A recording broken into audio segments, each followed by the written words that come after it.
I often get asked the question about the why in for-profit organizations versus not-for-profit organizations. So before I answer the question, let me just take a little aside. I hate the term not-for-profit. I hate the idea that an organization and a group of people are defining their purpose based on what they're not. We have to stand for something, not against things.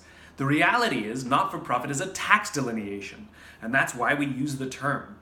And not-for-profits absolutely have an idea of profit, except it's defined differently. In a for-profit organization, profit is defined in money. In a not-for-profit organization, profit is defined by whatever you're trying to accomplish.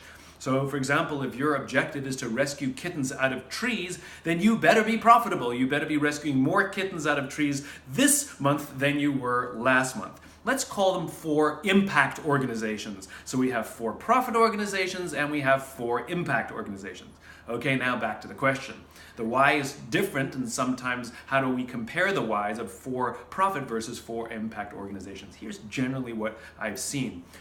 For-impact organizations are pretty good at articulating their why. Where they're weak is in their hows, the structures in which they use to advance their cause. I mean, definitions, as we've just discussed, is one of them.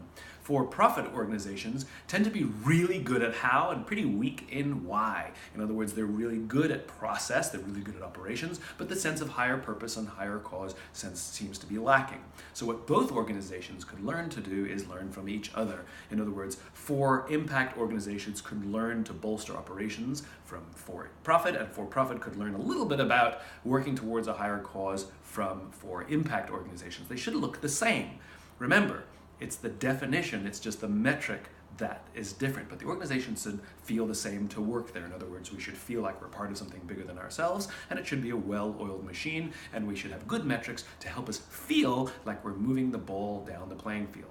Back to the for-impact organizations, because there were poor metrics and because they do not define themselves as for-impact, unfortunately the metric becomes too much about money and raising money and less about understanding how far we're moving the ball down the field with whatever we're trying to accomplish.